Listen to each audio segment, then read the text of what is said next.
지난달 25일 서울 목동의 한 술집에서 한 외주 제작사 PD가 종편 PD에게 폭행을 당해 전치 4주의 안면골절상을 입었습니다. 하지만 피해자가 오히려 폭행 사실을 덮기에 급급했는데요. 한국독립PD협회는 이 같은 이유가 뿌리 깊게 퍼져 있는 방송사와 외주사 간의 갑과 을의 관계 때문이라고 지적했습니다. 이번 사건과 관련해서 복진호 한국독립PD협회 권익위원장 모시고 이야기 들어보겠습니다. 안녕하십니까? 안녕하십니까? 네, 나와주셔서 고맙고요. 그 사건의 전말부터 좀 설명 좀 부탁드리겠습니다. 저희들이 사건을 인지하게 된 거는 한 7월 6일, 7일 정도 되고요. 사건이 벌어진 건 6월 24일 날부터 25일 날 새벽까지 이루어진 사건입니다. 그리고 그 지역은 이제 목동에서 편집하는 과정에서 그 연장선상에서 이루어진 사건입니다.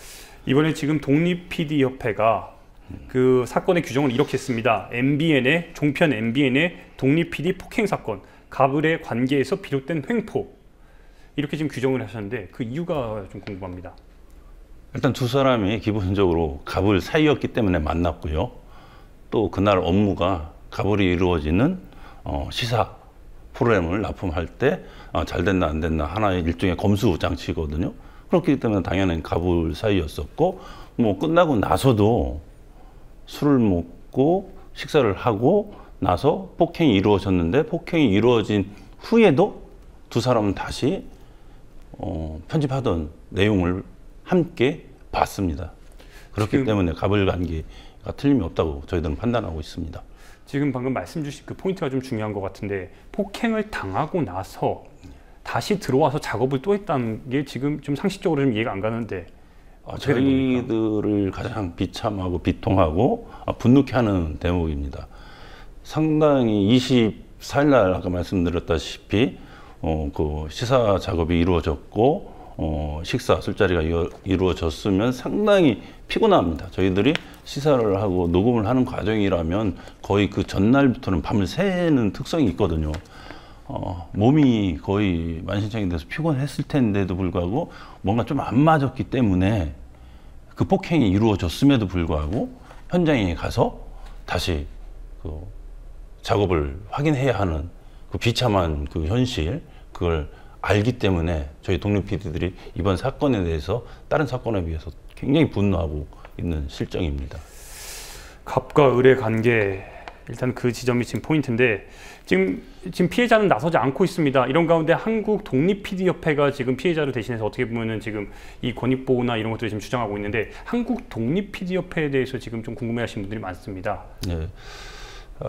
저희 지금 방송계에서 그 외주 제작 프로그램의 비율이 한 40% 됩니다. 그래서 40%를 제작하는 그 이제 프로덕션이 있고, 또 개인 사업자인 독립 제작 그 1인 제작사가 있는 그 프리랜서 PD들, 이렇게 두 가지 그 측면에서 그 외주 제작 프로그램이 이루어지는데, 주로 이제 프리랜서 PD들의 어떤 권익을 위한 그 모임이고, 2007년에 세워졌고, 한 3년 전에 저희들이 사단법인화를 해서 좀 법인체를 갖추게 됐습니다. 그러면 현재 그 독립PD협회의 PD들은 현재 지금 몇 명이나 되고 있습니까? 지금 저희들 가입된 회원은 700여 명이고요. 전체 가입되지 않고 프리랜서로 활동하는 대한민국의 비정규직 PD들이 한 2천여 명으로 추정하고 있습니다. 그 이상 아마 되는 걸로 알고 있습니다. 적지 않은데, 근데 이런 가운데 이 방송법 개정안이 지금 조금 논란이 되고 있는데, 이 부분은 어떤 부분입니까? 저희들이 좀 제일 민감하게 하는 부분이 72조 1항에 대해서 외주 제작 비율, 그다음에 특수관계자의 어떤 그 제작 그 한계를 좀 조정하는 측면인데,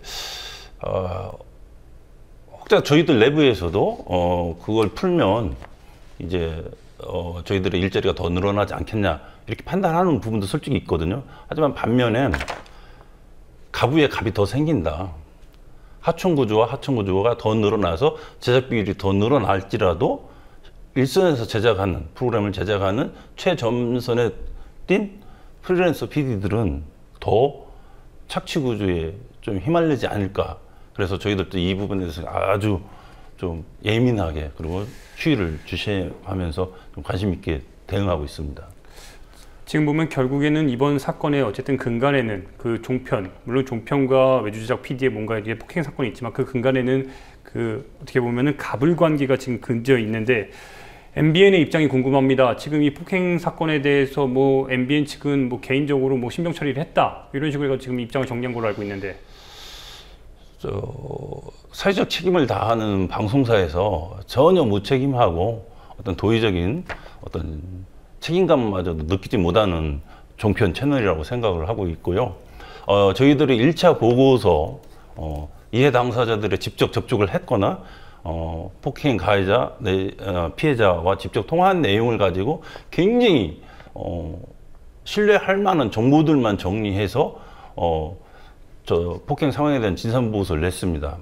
그리고 여기에 대해서 만약에 MBN이 불응을 하거나 인정을 안 한다면 MBN 자체적으로 진상조사를 한 프로그램, 진상조사한 내용을 가지고 사실 이렇다라고 해서 저희들에게 반박을 해야 될 텐데 그런 상황도 아닙니다. 저희들이 조사한 것도 부정도 안 하고 있고 저희들이 오히려 공문을 통해서 어떤 상황이었냐라고 제출했을 때 정말 한심한 게 왜 때렸는지 모른다는 겁니다.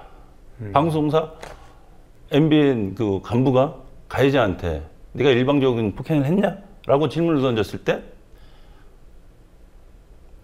가해자는 말을 해줄 수 없다고 하고 그걸 인정을 해서 MBN에 그게 공식 입장이 되는 겁니다.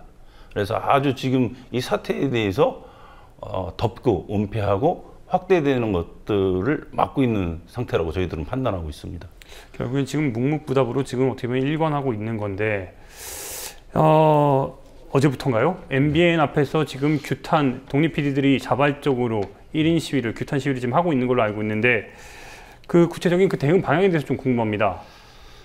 사실 이런 문제가 있을 때마다 보이지 않는 보복, 압박감, 불이익들이 오기 때문에 굉장히 나서는 경우가 드뭅니다. 하지만 이번 사건은 좀 예의적으로 1인 시위를 하고 MBN에 대한 지속적인 항의 의사, 규탄 의사를 표현하자고 할 때 상당히 1인 시위에 동참하고자 하는 PD들이 많이 있고 지금 대기하고 있고 그 다음에 약간의 뭐 투쟁 기금이라고 하나요? 그런 기금들을 많이 보내주고 아마 당분간 1인 시위를 지속하는데 무리가 없을 거로 보고요. 이후에도 저희들은 언론 단체라든지 언론 노조라든지 시민사회 단체로 이 논의를 좀 확대해서 이 기회에 만연해 있는 갑을 사이의 그 어떤 폭행, 내지는 불합리한 시사 문화 이런 것들을 구조적으로 좀 한번 개선을 하고자 합니다. 네, 끝으로 하나만 더 여쭙겠습니다.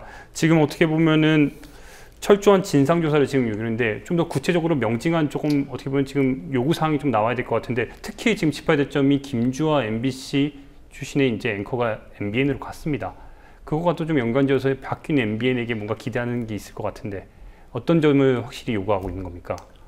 저도 김주아 앵커의 리포팅이나 이런 것들 굉장히 좋아하고 나올 때는 시청 자주 했던 사람으로서 수요일 날 기자회견을 하는 과정에서 맞은편에 그 7월 20일 날 첫 뉴스를 한다는 포스터가 딱 걸려 있더라고요. 그 첫 뉴스에 김주아 앵커가 정말 방송인이라면 사회적인 문제, 사회적 책임 MBN에게 요구해서 그 뉴스 첫 마디에 자세히 폭행 사건을 밝히고 저희 단체를 인정하지 않아서 저희 단체에 사과하기 싫으면 사회적인 사과를 좀 해줬으면 좋겠습니다. 그게 아마 MBN 뉴스가 정직한 뉴스로 자리 잡는 데 아마 도움이 될 거라 생각합니다. 예, 말씀 잘 들었습니다. 네, 지금까지 한국독립PD협회 권익위원장 복진호 PD였습니다. 고맙습니다. 감사합니다.